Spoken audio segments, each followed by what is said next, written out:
bem, pessoal, estamos de volta com a segunda parte da aula, e para essa segunda parte a gente vai ver como é que a gente reconhece se um trabalho ele é de fato um livro.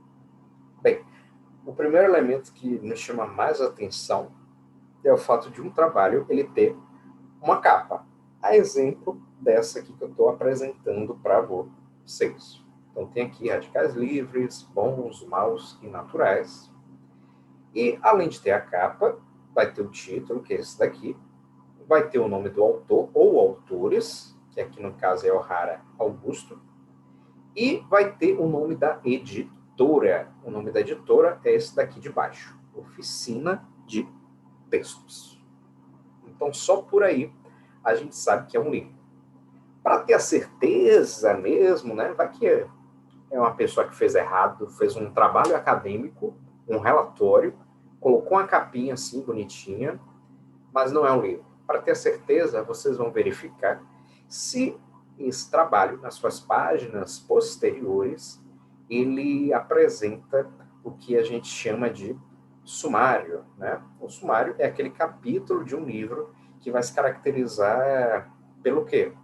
Ele vai listar todos os capítulos que compõem o livro. Então, tem o capítulo 1, que diz tal coisa, capítulo 2, tal coisa, e vai dizendo qual é a página que você encontra cada um desses capítulos.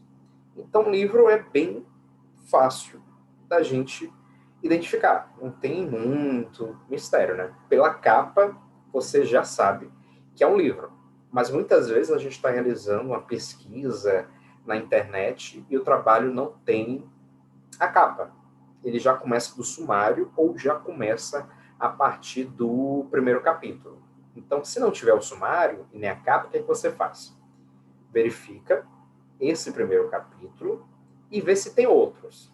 Se tiver um segundo, um terceiro, um quarto, você já tem a certeza que se trata de um livro. Mas a grande questão é, se não tem a capa, não tem a contracapa, como você vai saber o nome do livro? Aí uma dica é vocês pesquisarem na parte superior ou no rodapé, que é a parte de baixo, se tem o nome do livro. Caso não tenha, é melhor vocês excluírem esse trabalho técnico-científico. Porque como é que vocês vão fazer a citação se você não sabe o nome do livro? O nome do livro é a informação básica para que a gente possa fazer a citação, certo? E fazer a referência do trabalho posteriormente, tá? Então, bora ver agora como é que a gente pode reconhecer um trabalho técnico-científico do tipo trabalho de conclusão de curso. Uma tese, uma dissertação, uma monografia. Bora lá. Pois bem, agora a gente está aqui com um exemplo de um trabalho técnico-científico na modalidade trabalho de conclusão de curso. Como é que a gente sabe que um trabalho que a gente está procurando na internet, ou melhor, um trabalho que a gente está vendo na internet, é um trabalho do tipo trabalho de conclusão de curso, o famoso TCC? Primeira coisa, a gente vai ver se esse trabalho ele tem uma capa que faz menção à instituição de ensino onde ela foi desenvolvida, tem um título, o nome do pesquisador, né, no caso o nome do aluno, e tem o nome da cidade e o ano de publicação. Então aqui eu tenho um exemplo. Aqui na parte superior, olha o que a gente tem. O nome da instituição, Universidade Federal de Santa Maria. A gente tem o nome do programa de pós-graduação, que é o programa de farmacologia, aplicada à produção animal. Então, aparentemente, pode ser, né? Eu digo aparentemente porque pode ser esta uma capa de um relatório. Então, bora acompanhar os próximos tópicos. Tem um título, produtos apícolas como antioxidantes em peixes frente a desafios oxidantes provocados por tebuconazole, beleza? Tese de doutorado, ó, é uma tese de doutorado. Então, por aí a gente já sabe que é um trabalho técnico-científico. Mas só que nem toda tese, nem toda monografia, nem toda dissertação vem escrito que é uma tese, uma dissertação ou uma monografia. Então, bora fingir que não tem essa tese aí. Bora continuar vendo. Tem o nome do autor ou da autora, no caso é uma autora, Daiane Ferreira. Tem o nome da cidade e tem o ano, Santa Maria, 2013. Então, até aqui, aparentemente, seria assim um trabalho de conclusão de curso. Para a gente matar de vez essa charada, a gente tem que ver a folha de rosto, que é a segunda folha do trabalho. Nessa segunda folha, a gente vai ter aqui um textozinho que é um texto indicativo. Ele vai dizer qual é a origem desse trabalho. Aí ele diz o seguinte: tese apresentada ao curso de pós-graduação em farmacologia, área de farmacologia aplicada à produção animal, da Universidade Federal de Santa Maria, como requisito final para a obtenção do título de doutora em farmacologia. Então, esse texto indicativo, ó, ele diz qual é a origem. É uma tese. Uma tese é um trabalho que é desenvolvido durante o doutorado. Se fosse, por exemplo, um trabalho que foi realizado durante o mestrado, ao invés de vir como tese, iria vir como dissertação. Se fosse um trabalho que foi feito durante a graduação, que é o caso de vocês, ele viria como monografia. Então, para a gente identificar um trabalho de conclusão de curso, é só você verificar a capa e verificar a contracapa. Na contracapa, naquele texto indicativo que a gente viu, a gente identifica a origem, né? Qual o tipo de trabalho de conclusão de curso que a gente está ali avaliando. Então, no caso que a gente viu aí, foi uma tese. Então, agora a gente vai ver como é que a gente identifica o que a gente chama de resumo expandido. Então, bora para o exemplo. Pois bem, então agora a gente tem um exemplo de um resumo expandido. Deixa eu dar só um zoom para ficar melhor de vocês aí enxergarem. Pronto. Então temos aqui, é um resumo expandido. Quais são as características de um resumo expandido?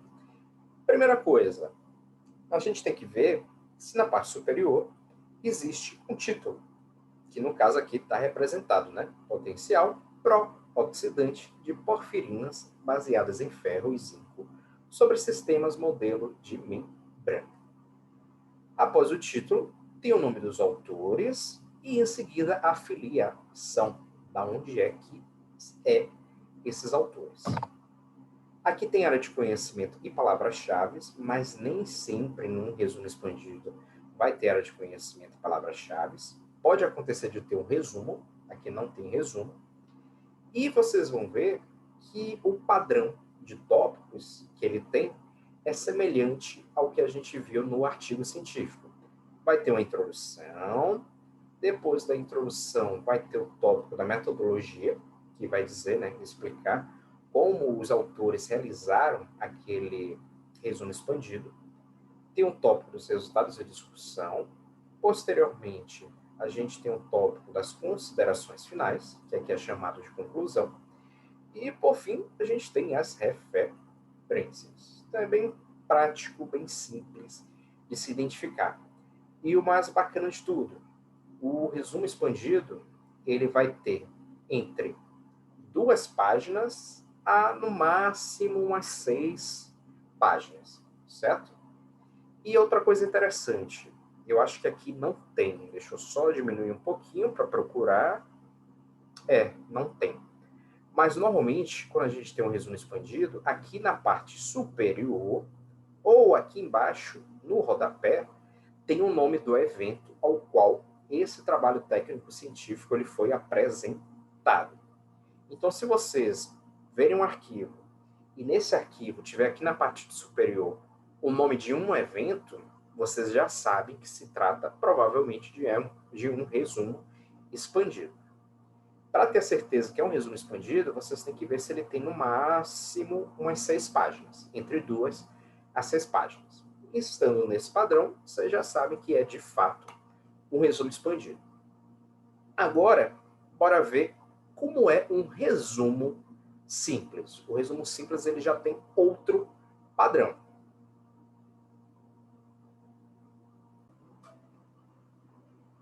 E agora a gente tem o exemplo do resumo simples. A gente tinha visto que o resumo expandido, ele tem entre 2 páginas até no máximo umas 6. Aqui a gente tem um resumo simples, ó. Olha como ele é. Ele segue um nome à risca. Ele é um resumo simples. Aqui, olha que interessante, tem o nome do evento, que normalmente todo resumo vem com o nome do evento, né?